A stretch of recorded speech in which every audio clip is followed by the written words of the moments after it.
Hello, everyone. Welcome to the Entered Podcast. I'm your host. Oh my god, I ruined it. I'm your host, Aaron. No, wait, I still ruined it. Guys, start over. No, I'm keeping that in. Welcome to the Entered Podcast, where you get to embrace your inner nerd. I'm your host, Aaron. And I'm your host, Brandon, who doesn't mess up intros. King. Oh, damn. How are you, Brennan? I'm alright. I'm riding that depression wave. Just kidding.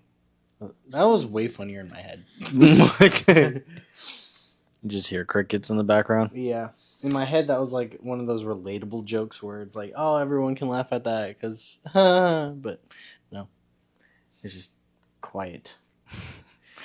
I'm a depresso martini. I'm a depresso martini. Anything interesting? Work interesting at work? I got a new boss. Oh boy, He doesn't know anything. that's always fun. Yeah, so next couple of weeks is going to be him being trained by a couple different managers from other locations. And then the rest will probably be on me to catch him up on some stuff on the office side. So that'll be fun. Wow. I was trying to have some chat. I was trying to chat with him today.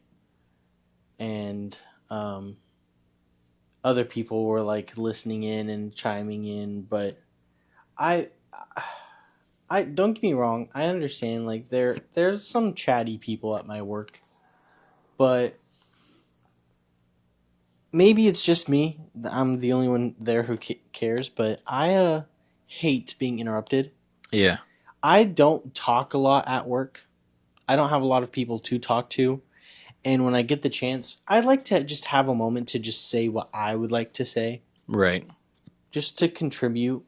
And without anyone just stepping on my toes. And literally as I'm about to, after I clocked out and I'm about to leave, I started chatting with the new manager. And other people were technically in the conversation. And they just started chiming in their end. Completely ignoring what I was trying to say, and that happens all the time. Mm-hmm. And it drives me up a wall. Hey, Brennan. Yeah. Knock, knock. Who's there? Interrupting cow. Fuck off. Oh,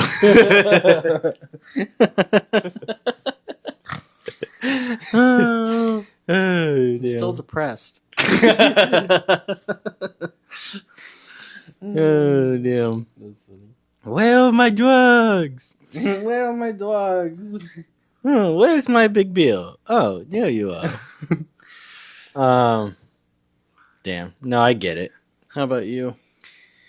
Work went by pretty quick. There was one really... So, where I work, it's kind of like the show The Office. There's the office people, and then there's the warehouse people. I'm the warehouse people. Mm. And there was a point when they had...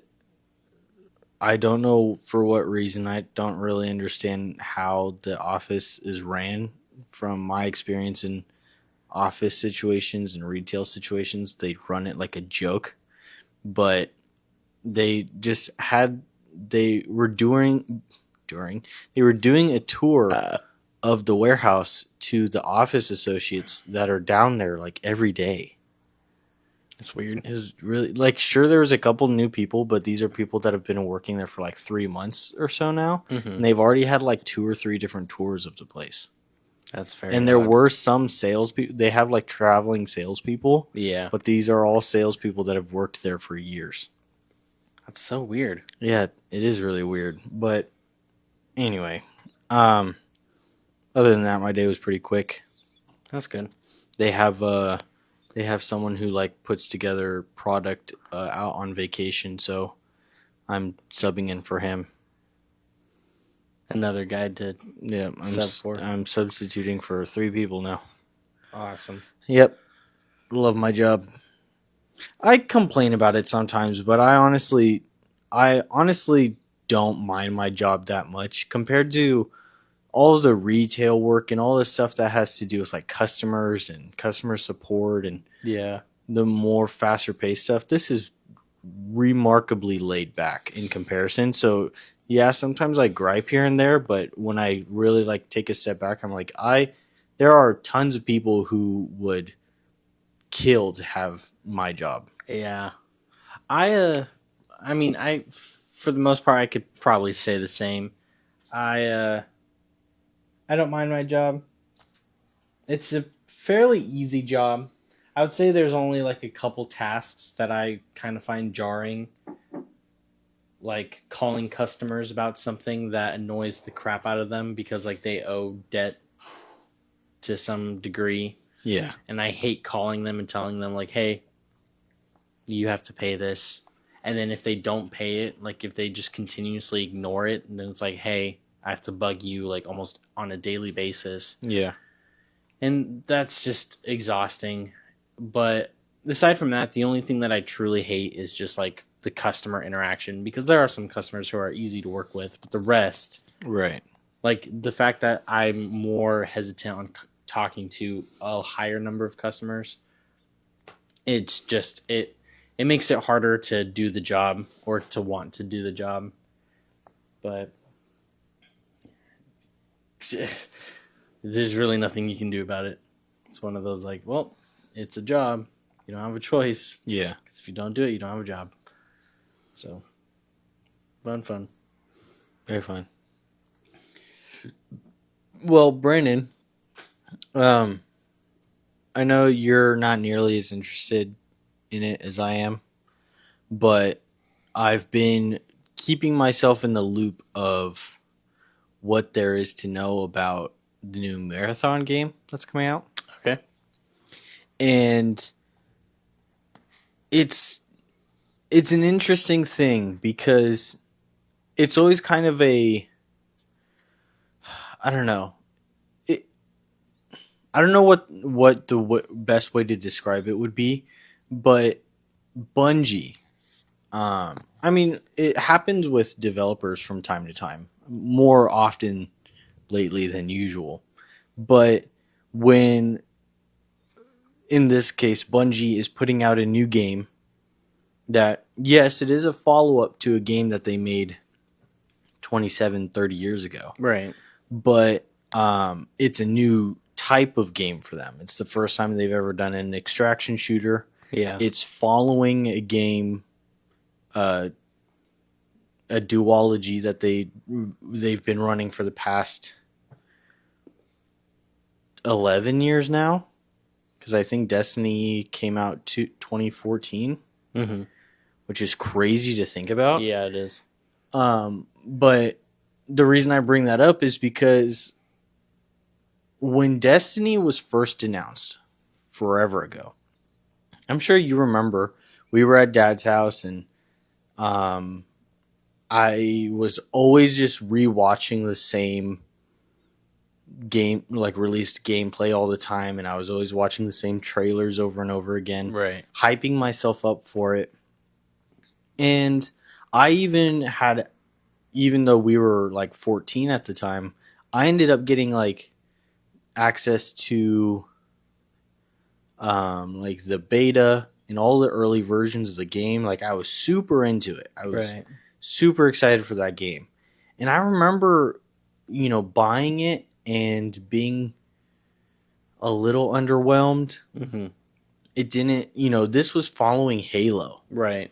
And I was expecting this crazy like new narrative and campaign, and it kind of had one, like a very small scrap of a campaign. It was really like it would send you on a bunch of different planets and like maybe a mission or two bouncing back and forth between those planets, Right. with maybe a cutscene, like a whole minute cutscene per every other mission or so. Yeah. And as someone who's younger and didn't understand how the game, world was like evolving at the time, it was just very odd. And I felt like even as a 14-year-old, and it was dad's money, who had bought the game, I felt like I was wasting my time. Yeah. Even though there was a lot of substance for what the game was at the time, and it obviously grew and it got a sequel, which had a little bit more. The sequel ended up having like an actual campaign that worked the same way as the first one, but it was just much more fleshed out. There's more cutscenes. Yeah. There's even a bunch of expansions that had their own part of the narrative, and which is interesting, but I wasn't a part of it. Mm-hmm. I played when Destiny 2 came out. I played essentially what was like the first version of it. I played through like the main campaign. I played a little bit of online. I did some raids, and that was it. Yeah. By the time the first expansion came out, I was already opted out of the game. Right.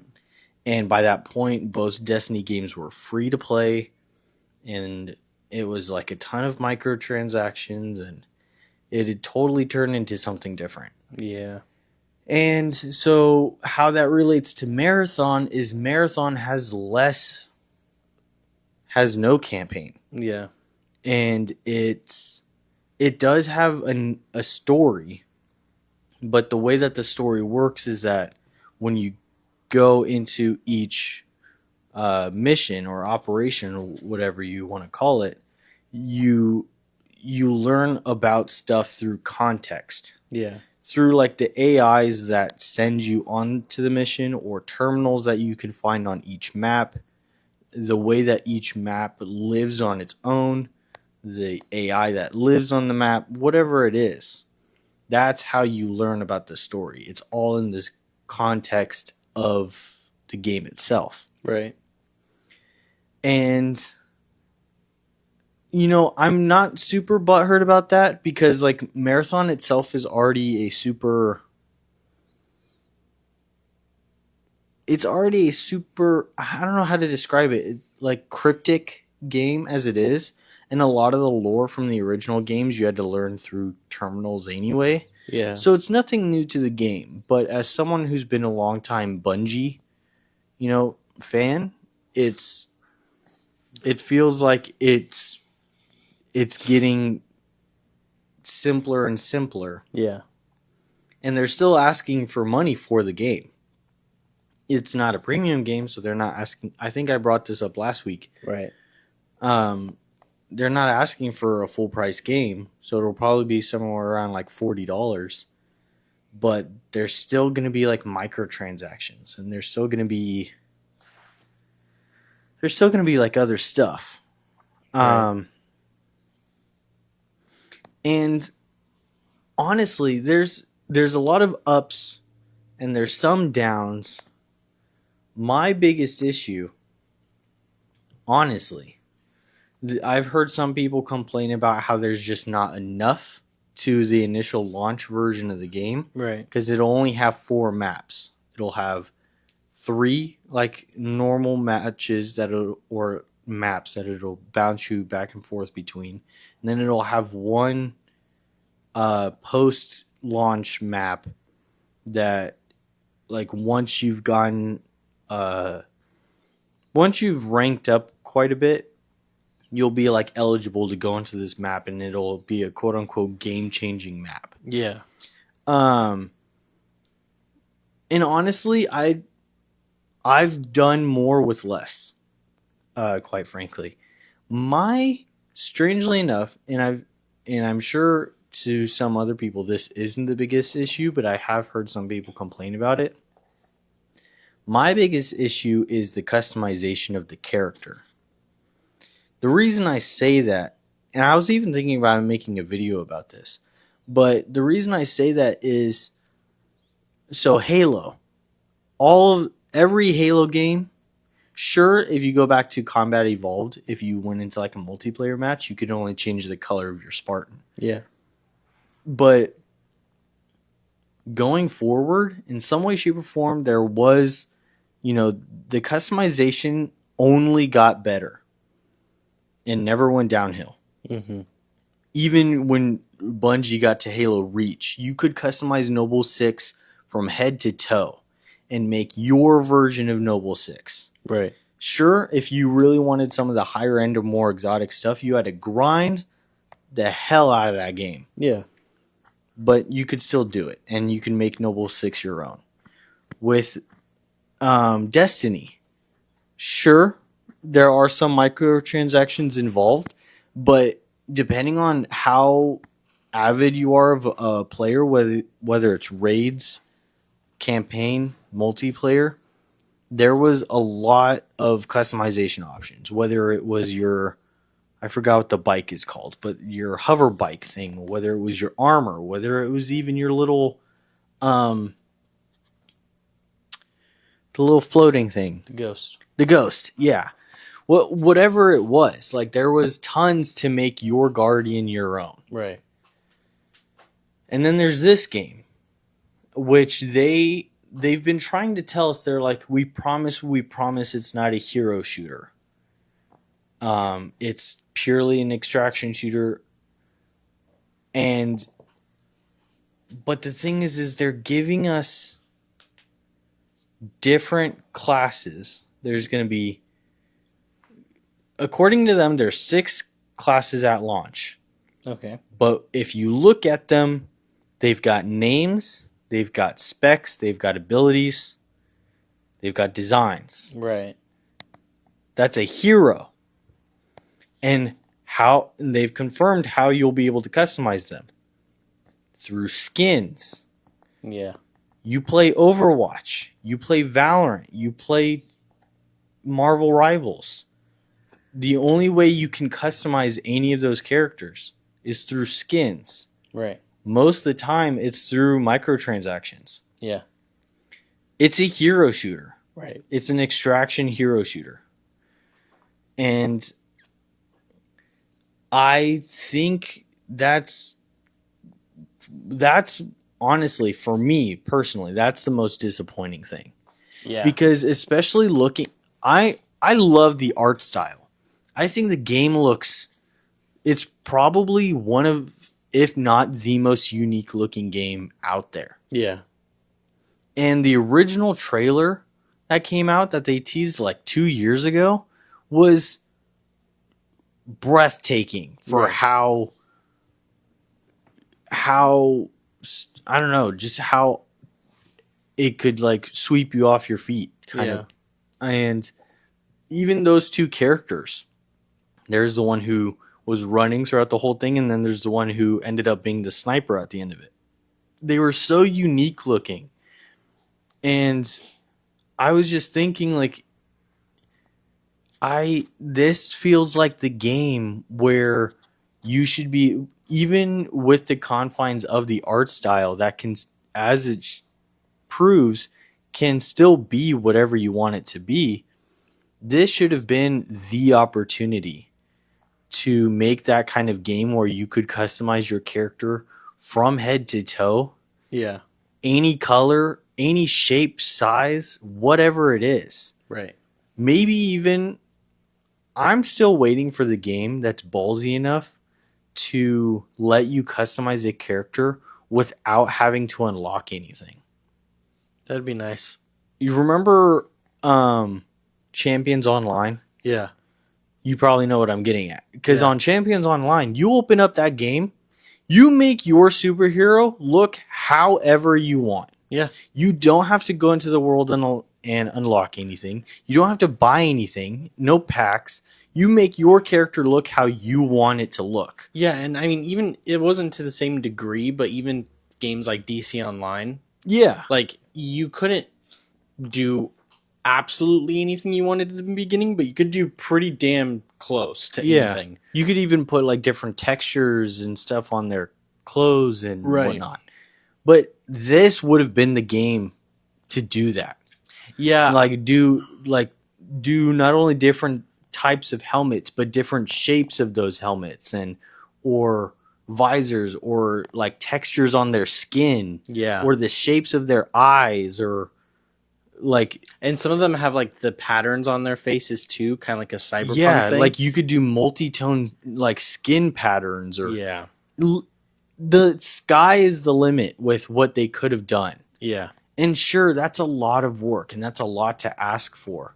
But this would have like they're sitting on the game and they've made the game to do that and to Right. get away with it. And if they really did need to make their if they really needed to make their money back with microtransactions, sure, maybe like any other game where you could customize a character, maybe there is like pre-made or like preset skins you can overlay on top. Rather Or that or like items that are references to other games. right. I mean, Um, they've said they don't want it to be like Call of Duty, where Call of Duty is supposed to be like a war zone looking thing, but Yeah. you've got like Ninja Turtles running around. No, I meant like when I said like other games, I meant like other Bungie games. So like Halo, Yeah, like a Destiny. Spartan in the design of the new Marathon, Yeah. or even like this what the Marine wore in the original Marathon game. Right. Yeah, no, I agree. Um, or they could have done what Suicide Squad did, where there's a free battle pass that you can work through and a paid battle pass, Right. so that everyone still feels a little included, or like you still have something to like grind through. Yeah. And they could have always been like, let's say you do customize your character from head to toe, they could have just been stuff that layers on top of your character so you don't compromise the look of anything. Right. But I don't know that. So it's stuff like that that makes me a little I'm still gonna get the game. Um, I want to give it as much of a chance as I believe. I believe that this game, if the developers are willing to put in the work that they're promising their audience, Yeah. I think this game has potential to be something really new. Yeah. Whether it's an extraction shooter or not, I think there's opportunity for this to be a next step for Bungie. Yeah. I personally think that for a game, kind of like what we're talking about, where you can like fully customize your character from the get go. Like some people would be like, okay, but what is the reward that we're aiming for?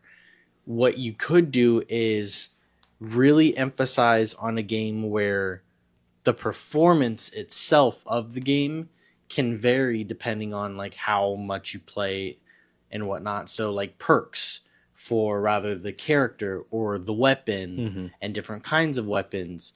And if you're a specific build, you can earn very specific perks aimed towards your build. So first off, when it comes to your visuals, you don't have to feel like a noob. Because I know Right. that there's been plenty of times for myself and other people where they jump in and they don't want to play as someone basic, or like they don't want to like come off as like, oh, well, it's clear that I'm a noob. Some people don't care. Some people don't care about cosmetics or skins or whatever, and that's fine. But me personally, I want to be able to jump into a game where there is customization abilities and feel like it's my character from the start. Yeah. And if I want to work towards something, like let's say I have a very specific class, or maybe if there are subclasses in that, maybe you can choose like a primary and a secondary. I'm working towards like perks for the class or towards the weapons in the class, so that later on, when I'm a more evolved player, it's not my skin that shows that I'm a new player. It's the fact that I can do things that newer players can't do. Okay. And then you could also have things like Apex, how they have ranked, and you like are only classified in certain rounds with people who are near or the exact rank as you. You could go into a specific arena that is specifically with people who are at a similar power level as you. So if you want to have like more of a challenge and something that's more fair, you can do that. So I think that would be a good thing. Or like there's that new game, the one with the cards. Balatro. No, it's a shooter game, but you use cards to Oh, change the environment. Fragpunk. Yeah, so like that would be a perfect opportunity for a game where you can customize your character from the beginning to any degree. Like you're never working towards skins or anything like that. Mm-hmm. What you're working for are cards and unlocking really cool cards that can make your experience more.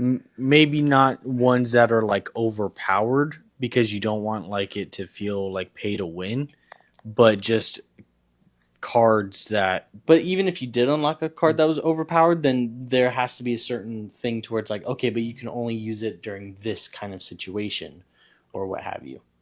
or like maybe like ranked. Right. Like you can only actually the card will hop into your inventory if you entered like a ranked match or something. But see, that would be a perfect opportunity to do it because then there's still something to work towards. Yeah, I definitely know what you mean by that. You know, um, you kind of feel like you look like a noob Yeah. when you play a game. Like for instance, Halo Infinite's come a long way, but when the game first came out, you only had the option of like one armor set, 3. three. Yeah. There was the Mark 7. There's the Spartan 3 and then the Samurai. This Samurai one though, you could only access until like 2 months in when they did like their first season. Oh, that's true. I'm saying when the game first came out. Oh, yeah, yeah. You yeah. had access to the Mark 7 armor, and they had like sure they had the different cadet colors, but after the cadet colors, it was all like you had to unlock them. Yeah. There were quite a few you could get from the campaign, and same thing with like weapon skins and stuff like that. But most people were running out in the exact same armor, and they were rather that same bright blue, or maybe some of them were gray. Yeah. Or maybe some of them were like that weird dull pink color. Yeah. But everyone kind of looked the same, besides those who rather paid or were, they're one of those people who can somehow put 72 hours into a game when it feels like it's only been out for like 6 hours. Yeah. Which I don't understand how people, not even It's the Matrix, dude. not even how people can do it. Like, how can you sit there and play that long? Like, I wish I was able to do that, but how, like, physics wise, like how, or even like how are you able to do it without having to go to work, or I don't know. Yeah. Like responsibility. Something. It's even like when Spider-Man came out, or more specifically Spider-Man 2, Mm-hmm. and they did have people who got early access to the game. Right. But even for those people, I'd be like, okay, in 3 minutes, Mm-hmm. the early access for this game is going to come out. And then 2 minutes later, there was already spoilers from the end of the game. Yeah, It's but like, you also have how to take in consideration like time zones, and different countries get access to games before other countries. That's true, but it was just that shock factor of like, dude, I didn't even get the chance to like look into, or I mean, I did pre-order the game, but like I didn't even get my hands on the game yet, and yet everyone is just playing this game already. Yeah. And it's like, no, wait, just 8 more hours and I can go home and start downloading the game. Right. And then by the time I started, things were already spoiled for me. And I'm like, you've got to be kidding me, dude. I didn't even press start. This sucks. Yeah. Anyways, I've just been on like this really deep dive into Marathon. I'm thinking, I don't know how I want to go about it, because I don't stream at all, but I wasn't sure if maybe this was the opportunity to do. But I'm thinking about doing like I think I actually said this last week. I don't know. If I did, then whatever. But I'm thinking about doing like a road to Marathon and playing like the original 3 games. I'm not sure if you did say that. Anyways, but I'm thinking about doing that, and potentially even like, dusting off my Twitch account that I made like 10 years ago Yeah. and maybe streaming my gameplay and doing like a video on it. Because I've been thinking about if I were to stream games at all, what kind of games would I want to stream? And all the games I was thinking of are games from way back when. Right. And I don't know, there just seems to be something more appealing about playing like retro games on streaming. But yeah, and that also means I'm doing like I've been listening to a lot of like lore videos. Yeah. Um, People were not lying when they say that Bungie not only references themselves a lot, but they reuse material a lot. Oh yeah. Like for instance, the security officer from the original games. I don't know the exact code, but they are a cyborg. I forgot what they're called, battle droids. Mm. And sometimes referred to as the security officer, sometimes referred to as the Marine. But it's like some specific code that starts with Mjolnir, Oh which yeah. in Halo, the armor that Spartans wear, besides one version of the Spartan 3, wear Mjolnir armor. Right. And the it's not Tau Ceti, it's I forgot what they're called, but apparently there's like a one of the main alien factions in Marathon. Um, it was a reused name from Bungie's like very first game, Mm-hmm. which was like a tactical, like you played as soldiers that were infiltrating this island, and you ended up encountering aliens later on. Yeah. Which sounds a lot like Crisis when I think about it. Yeah. But those aliens are the exact same aliens that show up in Marathon, even though those two games aren't connected. Hmm. And I mean, hell, for really in-depth lore people who pay attention, and like I think I've told you this before, but Cortana is in the original Marathon. Yeah. I think it's like the first or second game, Yeah. but it's like this. It's like this distress, like cryptic message that's coming through, and the headline says Cortana, Right. and but there's even the whole thing, like the whole premise of the original Marathon is AI is going through rampancy, where they Right. start to degrade and they start to. Didn't the main character of the original Marathon get assisted by an AI? Well, yeah. So the whole ship is ran by a couple different AIs. Right. And I could be getting the names wrong, but Lena is the one who's like primary function. She runs the majority of the ship, and it's like intellectual stuff.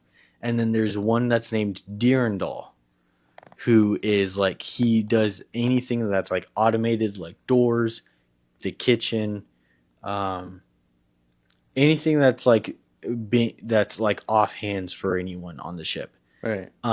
Just to find out that he's going through rampancy. Oh, And okay. there's different phases of rampancy, like anger, jealousy, so on and so Yeah. forth. And in the second game, which is called Marathon Dirndl, is about him like breaking free and essentially trying to rebel. It's like, does that sound like anything? Yeah. That's actually a little different because the rampancy that Halo did, I think they insinuated it or it was hinted at throughout the old Bungie games, but it didn't really come up until Halo 4, which was a 343 game. But Well, there. like I said, there are like notions of it throughout the old Yeah. Halos and the old books and stuff. Because in the original books, they talk about how they're like how AIs go through rampancy, but usually it just consists of them reaching like their last moments of like functionality, and then they kind of just die or they get deactivated. Right. But then there are some AI who manage to stay alive after their expiration date and after like rampancy is supposed to like deactivate them, and that's when they start to like work on their own and go rogue, because there's one AI. Which one was it? I'm trying to think of what book it was, but there was one AI, and she like runs a colony, and they like look up to her like a god, and she helps this group of Spartans. It was the Well, I know there's another AI like that in Halo 5. where he runs like a civilization. Mayor or something. Yeah. But he had already gone rampant years ago. Right. And when they had seen him, he was like all fractured, and they were only like running a simulation of him. The only difference is this AI that I'm referring to, I don't think the colony knows it's an AI. I think they think it's an actual god. Interesting. And because she's not like operated by anyone, or she's not assisting anyone, she presents herself that way. Like she kind of like she's manipulating like a third world colony. Right. Got it. I don't remember that, but I mean, yeah, there's. I just need to look up the book because I remember the team. I just can't remember the name of the book. But Marathon, even you'll see Gray Team. It was the book that introduced Gray Team. Book that introduces Gray Team? Yeah. It was the most recent book that I listened to. Oh, are you talking about the Cole Protocol? Yes. That's right. Yes. Yeah. I know what you're talking about. What was I thinking? Oh, like just when Halo was first being developed for the Mac. Yeah. Way back when, after it was called Blam. Yeah. Because I think that was the original name of the game. But when Master Chief first looked how we know of him in like the big green Spartan armor. Yeah. He was originally a cyborg. I remember that, yeah. And I saw this video about like what his voice sounded like, and he was supposed to be like a full-fledged cyborg, which again, he would have ended up just being a military cyborg that's assisted by an AI. Yeah. And like there's a lot of parallels between the different factions of like aliens. There's some that are big hulking kind of like brutes. There's some that are more slender and like muscular, but they're agile like elites. Right. The list goes on. They even have their, I'm trying to think of what it's called. There's like a race that's almost identical to the Forerunners. And then they have something that's like on par with the, oh my gosh, what is it called? The Primarch? No. I'm thinking of Warhammer. The Primordial. Okay. In Halo, like the thing that ended up dissipating and is responsible for the flood. There's something that's identical to that in Marathon. Okay. So Marathon is like just as lore deep as Halo, and gotcha. I'd say it's just more cryptid than Halo is. But yeah, anyways, I know ramble about Marathon, but for the sake of me trying to catch up I don't know why I do that whenever there's like a new game or a movie or something that I'm like looking forward to. I don't like being, especially if it's something like this where it's not the first of its kind. Yeah. I like to be as educated of it as possible, and that usually leads me to going down lore rabbit holes. I mean, yeah, that's fair. I mean, as much as I haven't really had the chance to, because I usually do similar, like I try to dive into a game, and I'm trying to see, because there's a game that I'm excited for, and it's just around the corner. Oh, never mind. It's not as, It's still close, just not as close as I wanted it to be. Yeah. Which is Doom. Uh, Man, I really thought it was sooner. But yeah, I mean, there to a degree, I'm still excited for Marathon. Again, it's not something that I usually aim for, only because it's multiplayer, and I prefer more linear things. Yeah. But I still think it's a cool game. It's one of the more exciting things that are coming out that I think deserve, like it still deserves attention. Um, there again, it's I've also just become a lot more picky with what I spend my money on, and especially with everything getting more expensive these days. Um, and even though I'm not getting a Nintendo, like the fact that like Nintendo games are going from $80 to $90, Yeah. it's just like, man, do I really want to spend money on a game that I'm like a little iffy about, or just strictly spend the time and money on the things that I know for a fact that I'll enjoy. Um, Yeah. but Marathon does look pretty cool. Something else. One thing that I know I've also brought this up before, but on the note of something to contrast the idea of me doing like a lore rabbit hole thing Yeah. is the new game CRONOS that's coming out. Yeah. Something I'm excited for is that because that's going to be the first of its kind, Right. I'll be able to be with everyone else on going into that game and learning about the lore from scratch. Right. And hopefully, if there ends up being more games, there being more to the lore. Yeah. Because you can't have a time travel game that's not lore heavy. Right. So I'm excited about that. That one I'm definitely excited about. You need something to scratch that Dead Space itch. That's what I was gonna say. Is like, it's because I think we've said it plenty of times, especially on this podcast. But we love Dead Space, and we wish that there was more of Dead Space. When the Callisto Protocol was being released, I thought I hoped to whatever God may or may not exist that it was a Dead Space game, but it wasn't. So for finding something that scratches that itch that only Dead Space can truly do it is exciting. And that's also something that I really like about the remake, is because when you remake something or reboot something, you sacrifice, or like you take that risk of it possibly looking like what you want but not doing what you want. Yeah, like not actually bringing any substance to the game. Right, but I think that the remake of Dead Space not only brings back everything that we love about Dead Space, but it kind of did it better. Yeah.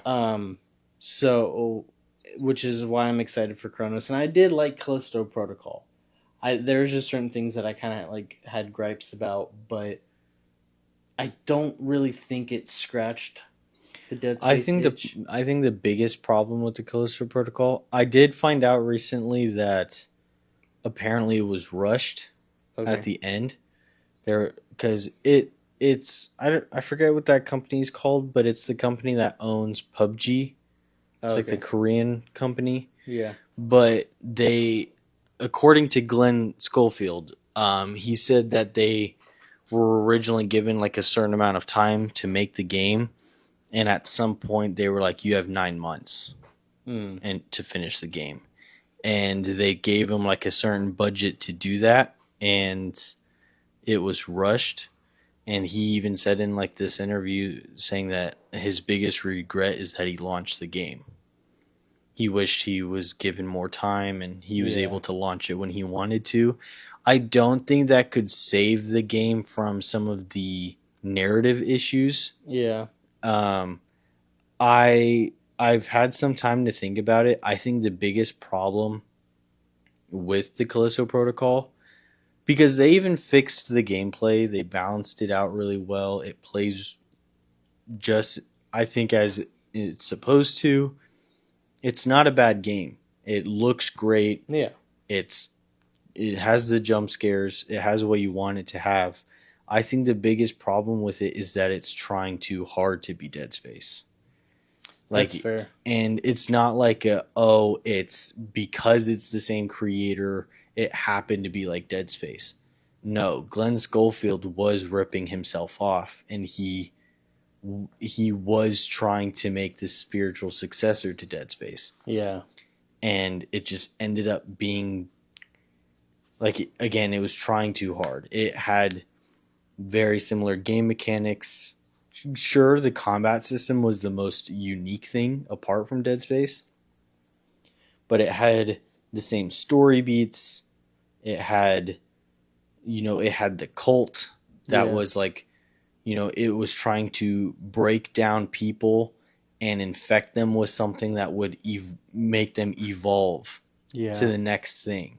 Like with Unitology in Dead Space, their whole thing is that they wanted to evolve and they wanted to be a part of this divine thing where they get to live forever and and be who and what they want to be for eternity. Right. Not understanding what like the convergence really is. Yeah. Like some of them even like yeah, there was some people that had an idea of what convergence was, but not really taking into consideration what that entailed. Right. Whilst in Callisto Protocol, it's what are they called? Like the circle or something like that. I don't remember. And they wanted people to evolve so that they could travel through space and the harsh conditions of space.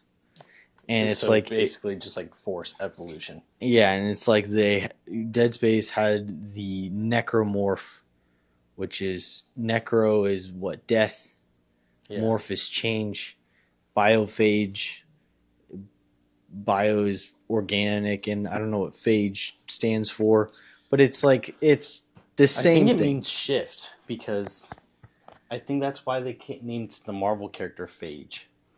But it's essentially the same thing. They want it to be the same. Yeah. And it could have paid off being its own thing. Granted, I think if it had a sequel that some people have talked about, like the character Danny being the protagonist to a follow-up game. Oh, it means virus. Oh. So, biovirus. Okay. But yeah, maybe if there was a sequel and they made a huge overhaul and they tried to deviate and create like a new story, that would have been interesting. Yeah. And maybe it could have saved itself and turned itself into its own thing. But for what the first game was, like I said, it ended up just trying too hard to be Dead Space. I mean, it's kind of a 50-50 for me because I kind of wanted it to be as much of a Dead Space ripoff as possible just for the sake of it scratching that itch. Yeah. But for what we got, it would have just been better for them to make something a little bit more new.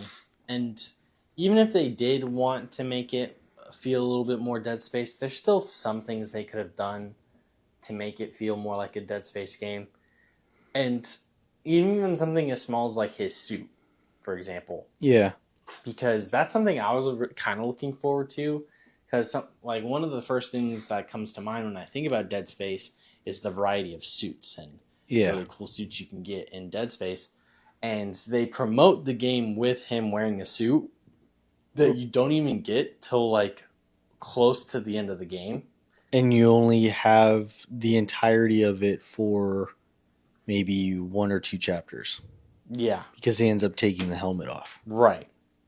So. No, I get that. But there weren't even suit variations. Even after the game launched, I think there was only one other skin for the game. No, there's a lot. Really? Because I've only seen one. No, there was quite a few. They were just different colors. And a lot of them came with different updates and different parts of the expansion and stuff. Um, but kind of what I was talking about, like being its own thing, is if you look at Chronos, I'd say the closest thing so far to Chronos that it has to Dead Space is the over the shoulder shooter gameplay Yeah. and the very abnormal horde monster things that you shoot down. Yeah. And then you pointed out that I barely noticed in the most recent trailer, there's like a point where he zips himself to a platform that's like shifting gravity, almost like the first Dead Space game, Oh yeah. where it almost looks like he's in zero G. Yeah. But it's being its own thing. It's not about zombies. It's not about a virus. Yeah. It's about time travel, and it's about I want to know more. Again, I mean, obviously we'll know soon enough. I want to know like how these creatures are like people that merge together. They even have their own catch. The game's got its own tagline because Dead Space was cut off their limbs. Callisto Protocol was shoot the tentacles, which was like, okay. Yeah. But this game is don't let them merge. Yeah. That was kind of cool. Yeah. Especially them planting it in big titles in the trailers. Like, don't let... It shows the consequences of letting them merge, and Yeah. it just comes together to be this hulking... Yeah, it was literally one creature like goes over to a dead one, picks it up, and they like merge together. And like you said, it turns into a big brooding sized one. Yeah. It's interesting. We barely see a clip of it in the trailer, but allegedly, for some people who've seen like early footage, like 15-minute footage of the game, a huge mechanic in the game is fire. Okay. Because like your character's suit, aside from it being able to protect him from like the weird abstract conditions of the timeline that he's in, Yeah. but a lot of his abilities and his gadgets and stuff have to do with burning the creatures. Gotcha. So his suit is like fireproof. And which I'm curious how fireproof it is. Yeah. Because there's some games like Dead Space where they give you a flamethrower, but you're not immune to fire. Yeah. So I wonder if this is a character where like you could actually walk through fire and not... Yeah, like I wonder how that would change the mechanic of a game. What I'm assuming is that if they do make it to where fire doesn't harm you at all, then there is something like they balance it out by having something else, like a different element, affect the suit in some way. Right. Like rather it's like fumes, or maybe the suit is like it might be durable to fire, but maybe it's sensitive to cold. So I don't know, maybe something like that. You know what, Brandon, was also on fire? LA? No.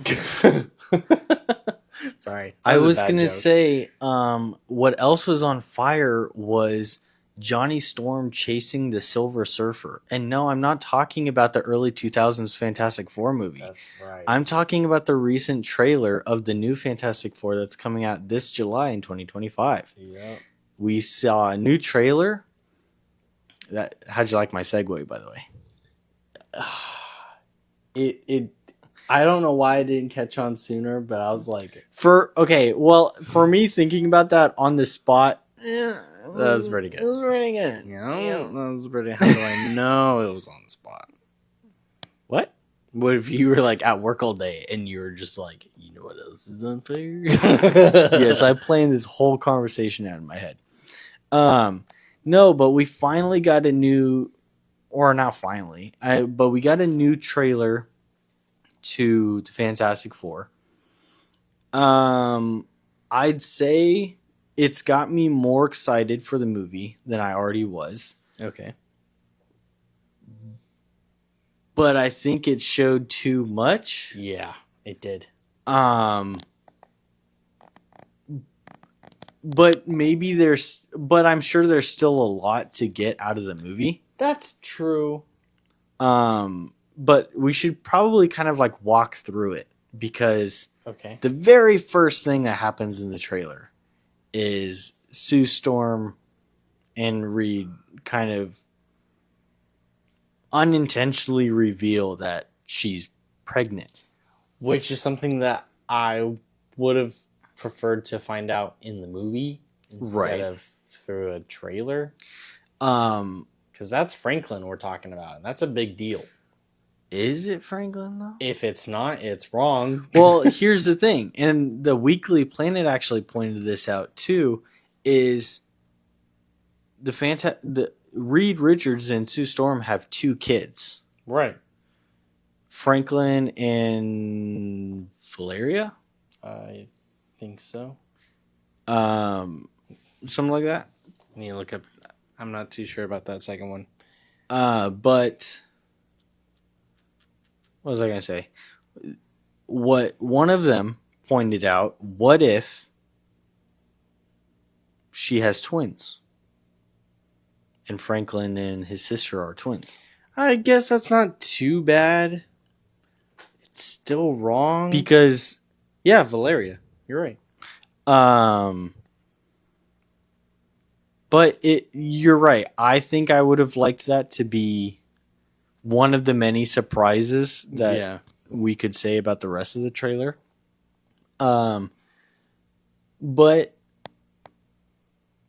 I guess maybe what would be more of a surprise is just how they handle it. Because she's clearly like just recently pregnant. Yeah. She's not showing or anything. True. So I guess how they handle it, or maybe it's purely for the sake of like tension bait for something that might happen to Sue. Mm-hmm. Who knows? We saw. Wait, what happens next? I was trying to think of how it goes in order. And I think the next part is we see the kids tell Ben Grimm to put the car over his head. Oh, yeah. They're like, let that car. And he's like, you want me to let the car? And they're like, yeah. And he like picks the car up.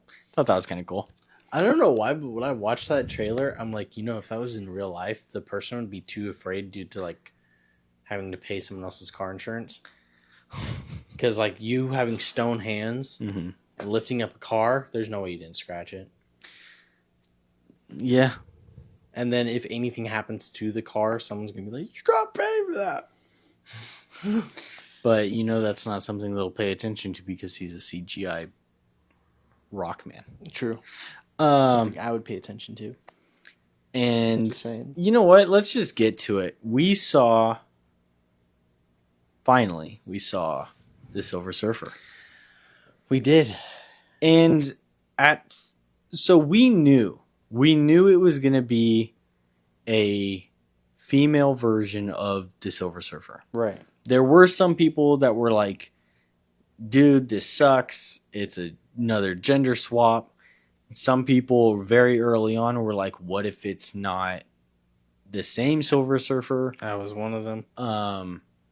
There was a lot of different feelings, a lot of different...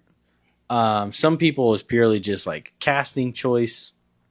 I haven't seen that girl I'm blanking on her name. I'm not going to look it up. I haven't seen her in a bunch of stuff. The most recent thing she was in was The Wolfman.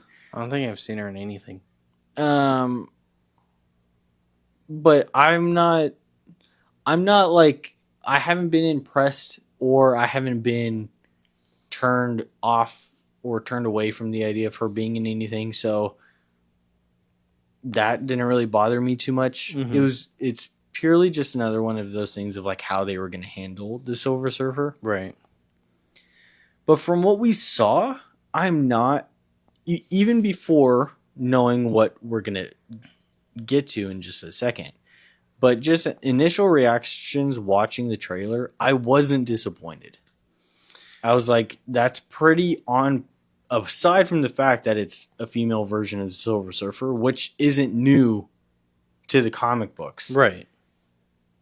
like I was like, that's pretty on par with the Silver Surfer is supposed to be like at first appearance of the Silver Surfer. I personally, the only thing that threw me off when she first appeared was the front on shot that they have of her, where it's just looking directly at her as she's like talking to Yeah, the Fantastic Four. I thought the CGI looked kind of weird. yeah, It just something about it is off. I can't necessarily put my finger on it, but she kind of looks like a very glossy action figure. I agree. I think aside But from there are other parts in the trailer where she looks really good. right. But it was just that one part. I was gonna say when you first see her, like you hear her voice and you see her coming from off screen, Yeah. and like lowering. I thought that looked really good. Yeah. But then to that shot that you're referencing, or even the shot where she's like coming out of the fire, I thought she looked very video gamey. Yeah. Like even there's even some stellar 3D cinematic trailers for games, Right. but even some of those aren't always like super on par or convincing or whatever. And that's what she looked like to me. She Yeah. didn't look like the best CGI that Marvel could put out Yeah. on a leading antagonistic character. Right. And yeah, so that was just a little jarring, but like you said, there's other parts of the trailer, like when she's kind of doing that, she's actually like surfing on like sand or something like that. Yeah. That looked pretty convincing. Right. But aside from that, like I said, just in terms of execution, she seemed pretty on par. Yeah. There wasn't like any crazy design choices. Like they didn't try to do any.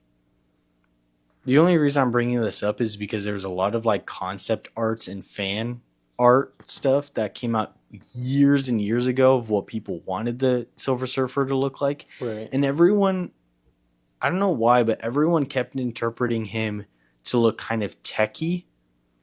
Like they kind of matching his look to how Marvel designs costumes. Yeah. And they kept giving him like weird engravings on his body. I remember one that had like really sharp edges. Yeah, or like he was like multi-toned. Yeah. It's like I just literally just want like a naked guy that's chrome on a surfboard. Yeah. Like that's all I want.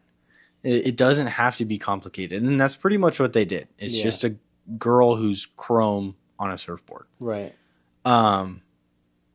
But yeah. So that's just first impressions. Yeah. I think the only thing I would make an exception for is if they kind of wanted to do like a Shadowhawk thing and make it to where they're so chrome-like to where it's reflecting literally everything around them, then that would be kind of cool. But it would just have to be done properly. But for the sake of the character, yeah, I mean, they just went with the basic like naked human body covered in silver. Yeah. It does the job, and it's completely fine. And although I am a fan of he's still called the Silver Surfer, but it's him in the hypothetical future, but he's all black with like glowing purple eyes. I think that's my favorite look for the Silver Surfer. But if they brought that into a movie the first time, then I could understand why maybe some people would be a little mad about that, because it's like, come on, it's not that hard. Like, just make him silver. Yeah. It's funny that you bring up the Shadowhawk thing, because the whole point that Jim Valentino said about the Shadowhawk is he's supposed to be like polished chrome. Right. He's supposed to be quote unquote so reflective that he reflects the environment around him so that at nighttime you can't see him. Right. Which, sure, the chrome is not the same as silver. So if the Silver Surfer was that chrome, it could be technically incorrect. But in a way, that would be kind of cool. Because, like, could you imagine if she's, like, flying really fast through the city, but the only time you really know she's there is when she, like, flies right past you? Or if she just, like, stops. Because you're like, holy shit, I didn't see her that whole time. Or if they made it to where she could control how reflective she is, so she could go from silver, and then you just see it kind of shift, and it becomes so reflective to where she's not invisible. That'd be cool. But she kind of is. Like, you could still see her outline, but it's like, that's kind of hard to like tell what I'm That'd looking be at. sick, though. That would be cool, especially if she got the idea from like Invisible Woman. Mm. Like if she's kind of floating there and maybe like they're all like getting ready and she like Invisible Woman like turns invisible and she's like, I can see you. But then later on in the movie, she's like, she looks at her from a distance and then she turns all chrome and then like takes off to kind of like mock the idea that she can do what they all do. Right. That'd be Yeah. cool. I guess but, not all. She can't stretch, but I guess to kind of get to the kind of the exciting thing about the new Silver Surfer is that the people who said it was a different Silver Surfer were right. Yeah. And it's his wife. Right. I don't know their names. It's NORAD is him. And she's like Shal something, right? Shalbet, I think. Shal something like that. But it's her. Yeah. It's a timeline where she took the mantle of the Silver Surfer instead of NORAD. But I think that's pretty interesting because depending on what they end up doing with this Silver Surfer, we might end up actually seeing NORAD in like the main Shalabal. Yeah. But it just means that we might actually see NORAD in like the main continuity. Yeah, because my initial idea was that because it's not in like the main continuity, they're introduced to her and then they experience, and then they somehow become into main continuity, which is the 109999 or whatever. Yeah. And they meet that Silver Surfer and it's NORAD, and then he finds out that in another world, in another life, his wife became the Silver Surfer instead. Right. So that makes me a little happier. Like they didn't just do like a gender swap and be lazy. They technically did do something that is comic book accurate. So that's pretty cool. Yeah. It seems like they're paying good enough attention and they're taking the right steps. First steps with Fantastic Four. Fantastic Four. And on the note of Silver Surfer, we technically saw a little bit of Galactus. Yeah, we saw his feet. We saw his feet. He's walking pretty fast through the city, which for his size is a problem.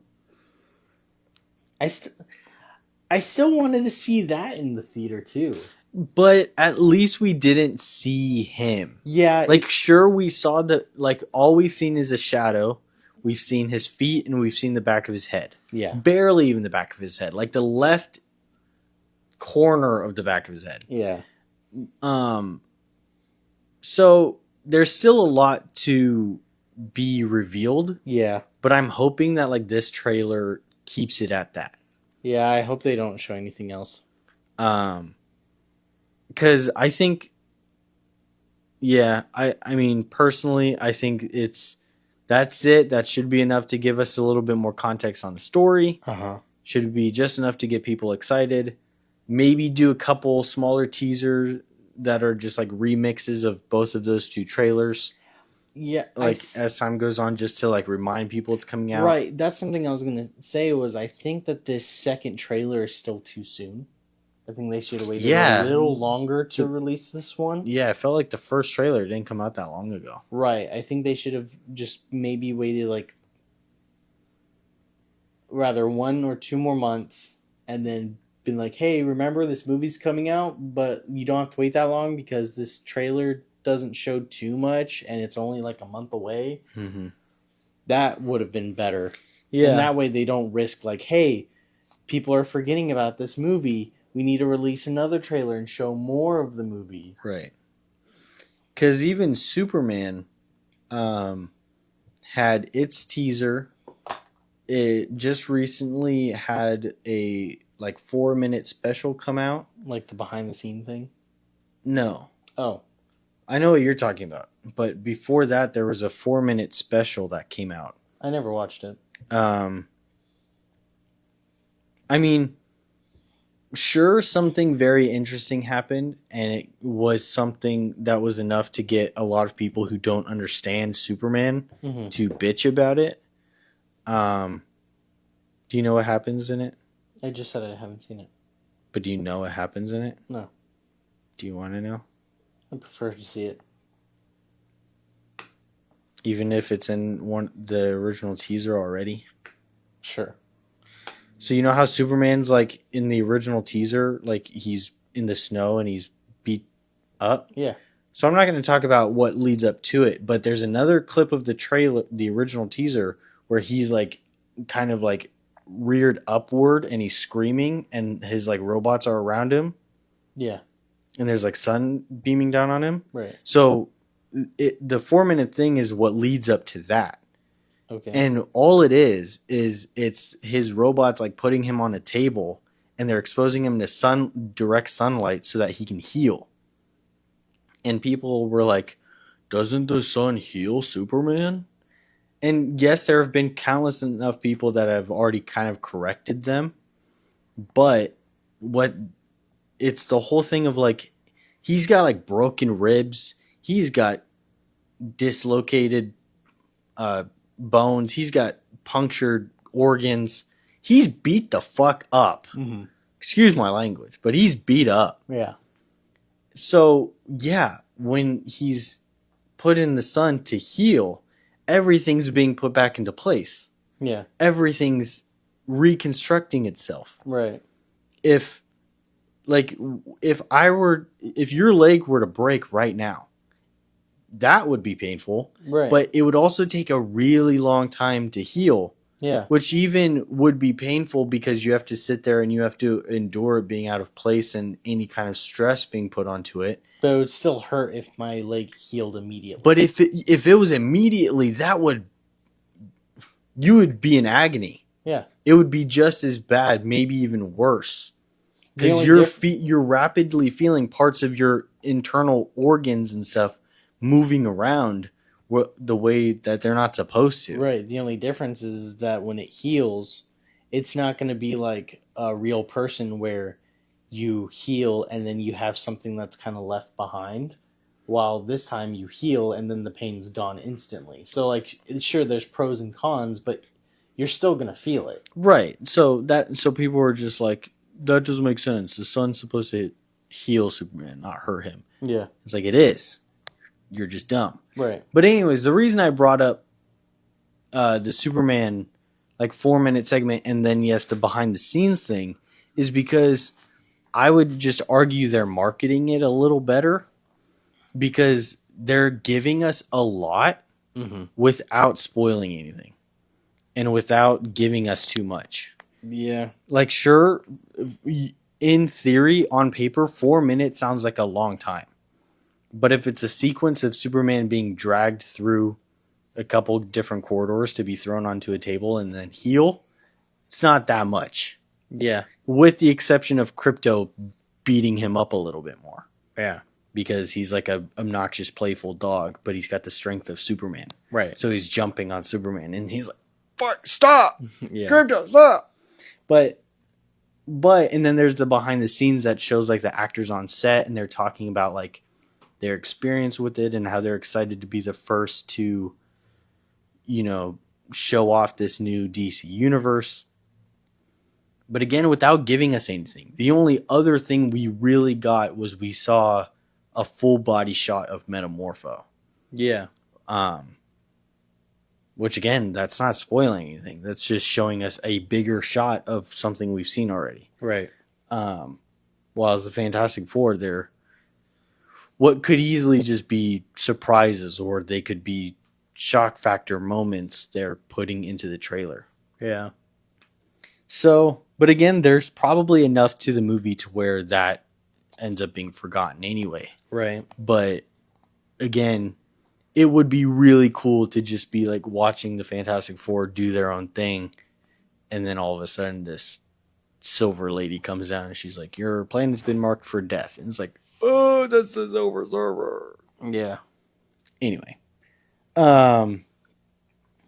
What else? I felt like we had more to say about Fantastic Four. No, I think that's about it for Fantastic Four.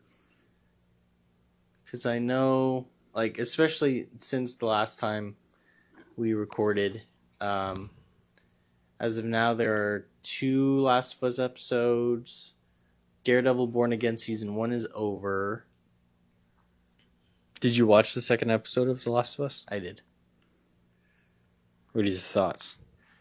Um, mm, so there, I still had plenty of moments where it was just small things that made me kind of.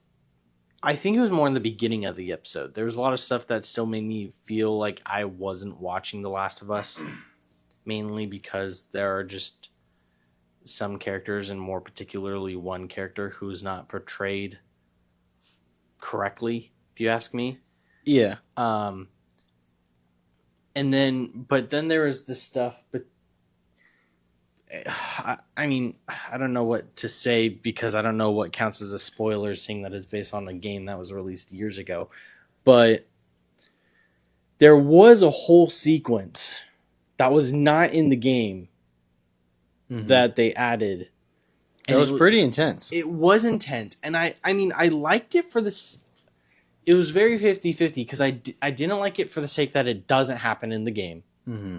I don't know why they did it at all. Shock factor. I guess, but I strictly just liked it because it was pretty intense. And it kind of gave me similar vibes to, for those listening who have watched Game of Thrones, it kind of gave me similar vibes to Game of Thrones season 4, where they're all up in the north. Dude, take that scene from The Last of Us, dose it with tons of steroids, okay, and fear factor, make it nighttime. Yeah. That's season 4 of Game of Thrones. Gotcha. It was intense. But yeah, so I liked it for that reason. And then there was, the stuff between Abby and Joel. I don't mean to interrupt you because you said something about being interrupted in the beginning of the episode, but we were like, oh, well, we don't want to spoil it, but we're kind of hovering around the details of spoiling it. Fuck. So I was just trying to slow you down before. Okay, but without saying anything else, you know what I mean. Right. But the only other comparison that I could think of in terms of like a show that's kind of a similar audience and has a very dark and brutal scene that could be compared is in The Walking Dead. I don't know what season it is, but what's his name? Negan pummels Steve Yeun's character. Yeah. Like to a bloody pulp, like bursts his head open. Yeah. The only argument I would have is that for the audience that really gave a damn and was following all the characters, and especially Steven Yeun's character, for that long, that was quite a few seasons in. Yeah. Whilst the newcomers to The Last of Us, who are learning about all of this through the show, have only had one season. 1 8-hour season. Compared to everyone who's played The Last of Us who have countless hours. See, and that's another thing is even with the one season and the one episode of the second season that we get from The Last of Us, it's another reason why I have kind of a gripe with the show in general. Okay. Because I never, despite what happens, even though everything that happens in the first show happens in the game, something about the show, Joel and Ellie's relationship, never really felt like it meant anything, to me at least, compared to the game. Okay. Like, again, all the same details are there, and their acting was good and everything. But for some reason in the game, it felt like a guy who doesn't give a shit about a girl that evolves into like a father-daughter relationship. Yeah. But I didn't get that from the show ever. I got like a guy who doesn't give a shit about a girl and then cares enough about her a little bit, has a brief moment to where she's everything to him, but that's it. I don't know. There's still something different about it. It doesn't really feel the same. And then it also goes back to my personal opinions about Bella Ramsey, Mm-hmm. her performance as Ellie, because not only do I not get the what I personally feel like isn't the proper performance in the first season, but I don't think that she portrays the character properly in the new one. Mm-hmm. And I don't feel that connection. And like when they're having gripes between each other, it doesn't have that same impact to me. Like I don't feel like a father who's losing his connection to the only person he cares about. Right. Instead, it's kind of like two people who know each other who might have been close, but like that disconnection, it doesn't impact me. Like I don't care. Like I kind of feel bad for Joel because he cares, but like Ellie, I don't care about her in the show. I really don't. There's nothing about her that makes me like her at all. Interesting. Like honestly, I focus more on other characters. Like I'm more curious about what's going on with Tommy, which is another reason why it makes me so mad because I saw the old interview with the creator of Last of Us and how he said that why he never made a third game originally was because he felt like had a strong concept for the first game, and then he found a good concept for the second game, but he could never find one for the third, and then he found one that included Tommy. Mm. But then later on, he's like, yeah, there's probably not going to be a third installment. Yeah. So that's like disappointing to me because I'm like, that probably would have been pretty cool. But Right. What do I know? Nothing. I know nothing. Yeah. How did we get onto The Last of Us? I would. Oh, I said that as of between now and the last time we recorded, there was 2 episodes of The Last of Us. Daredevil Born Again has finished, at least the first season. Yeah. It would have been way better if one of us came up with a segue. Like, speaking of Pedro Pascal from like Fantastic Four and now into The Last of Us, that would have been way better. You know, I was reminded of how busy Pedro Pascal is right now. He's Mr. Fantastic. Yeah. He's Joel Miller. Yeah. He's Din Djarin. Still? Yeah, there's a new movie coming out, dude. Oh. At that Star Wars announcement stuff. Yeah.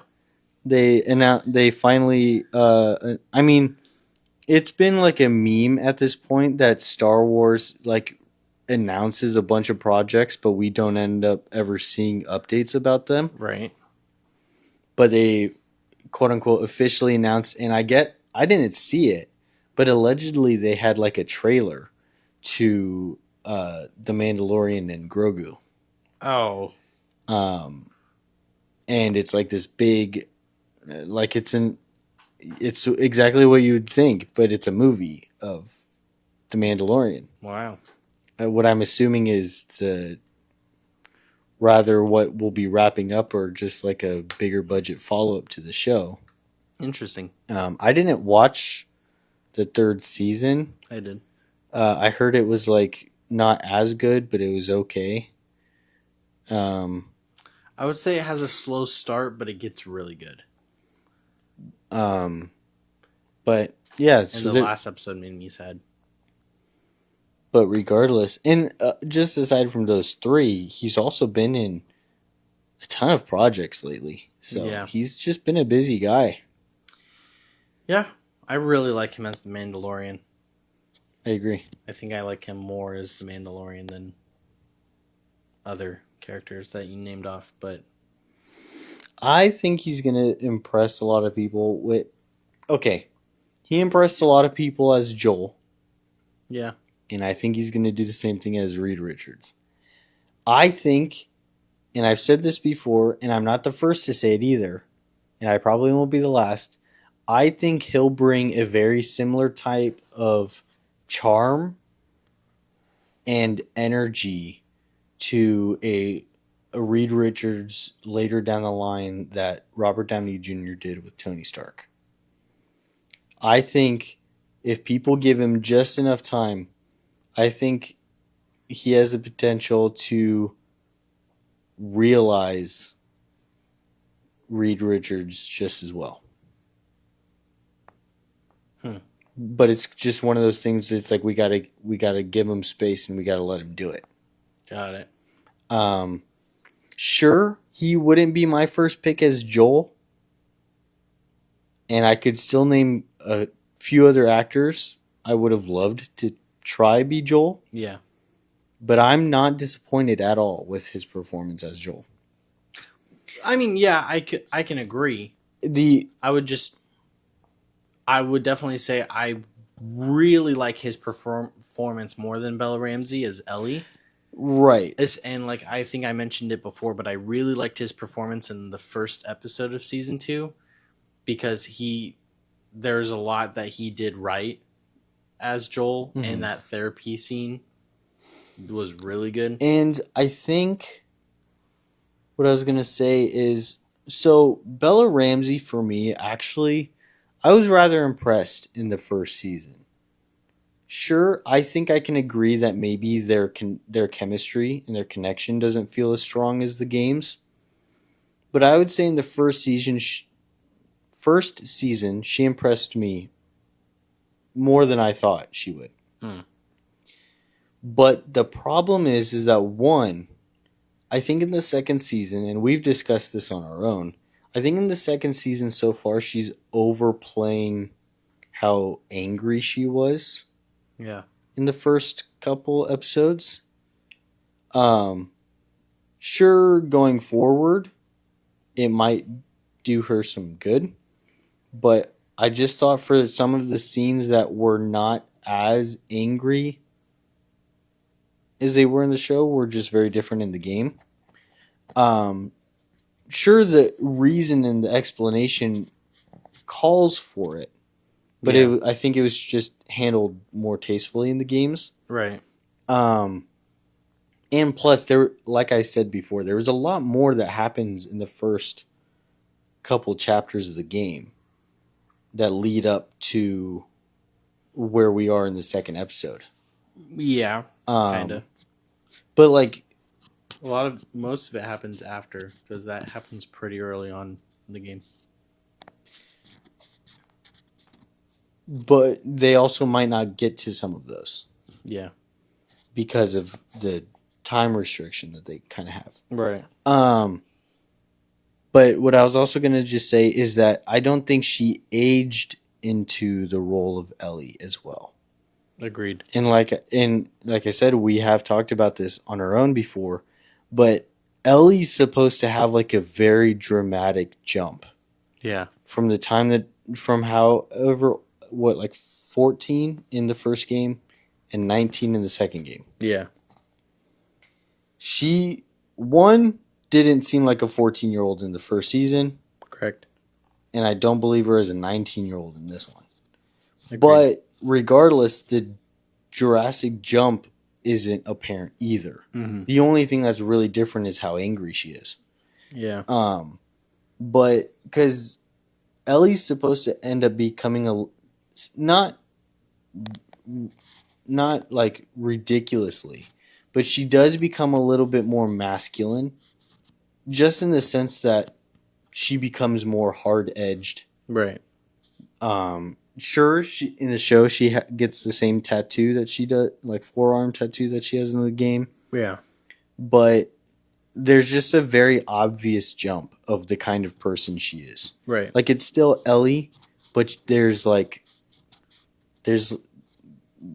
something that she's missing in terms of like her personality that she loses in between the first and second game. Right. Whilst in the show, it doesn't feel like that. It feels like she's just pissed off all the time. Yeah. Um, She's extremely rude. Like I mentioned this to you before, but like in the game, Ellie comes off more. She is troubled, but she comes off more humble. she's a little bit more stoic. Yeah, and she has her moments where she kind of gives off like a smart aleck type vibe, but it's like more something Ellie would say. but it's more something that everyone kind of laughs to, or they're just like, "Oh, that's just Ellie." But in the show, she's very rude, very manipulative, and And they also didn't give her any like of the heartwarming moments that she does in the game that leads up to this point. yeah, Like, there's the scene in the game where her and Dina are about to go out on a patrol, and these little kids start throwing snowballs at them, and they're like, "No, no, stop!" And these kids are like, "Oh, what are you, chicken?" And Ellie kind of looks around and she's like, "You want to fuck these kids up?" And then you play the game right. like throwing snowballs at a But little kid. it still comes off as you being an adult who's playing with kids. Right, but I'm just saying they never give her a moment like that in the show. But based on how this Ellie comes off, I don't know about you, but me personally, I feel like this version of Ellie would get so mad that she would just chuck snowballs at kids to the point where it's like almost child abuse. Yeah, and even if that's not true, again, they didn't give her that moment or an opportunity for us to like feel for her Yeah. or for us to like warm up to her at all. Right. They've only given us hard-edged Ellie in these first two episodes. Yeah, like I didn't like the way she talked and kind of manipulated Tommy in the first episode. In the second episode, her and what's his name? Jesse, they go to that like little area for safety, and it's got like marijuana farm, and she's just taking shit, and she's like, "You don't have a choice. Like I'm taking this. This is mine." Yeah.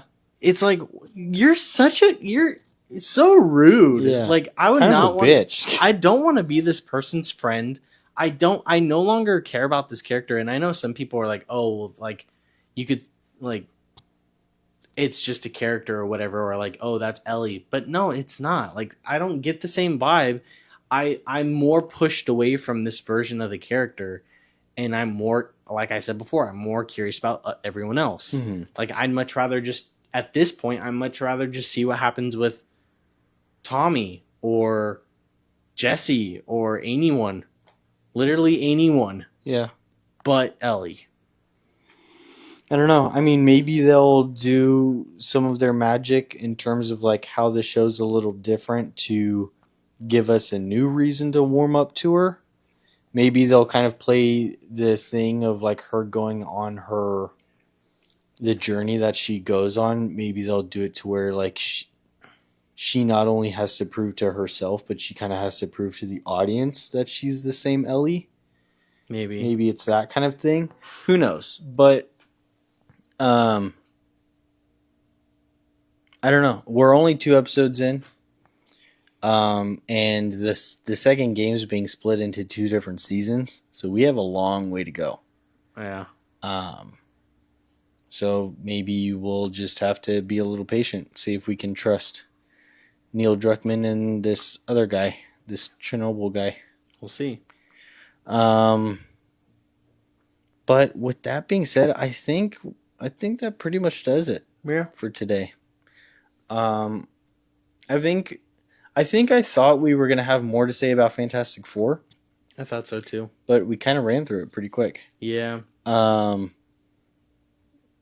I think my marathon ramble was long enough to fill up some of this episode. Might have been. But yeah, so that pretty much does it for today. For those listening, if you've stuck around this long, we greatly appreciate it. A like, a comment goes a long way. Please tell us your thoughts and see what you think about some of these new projects. Is there any games you're excited for? Maybe some movies we haven't talked about enough that you might be excited for or just have particular opinions about. On Spotify, giving us a rating and review also helps. That's where we are, both Spotify and YouTube as of right now. Sure enough, in the near future, we'll probably be on other platforms. Word of mouth is the best way for us to grow our channel because that's how we get new listeners. And yeah, with that being said, I've been your host, Aaron. And I've been your other host, Brandon. And we still don't have an outro. We still don't. And goodbye. Peace. Peace.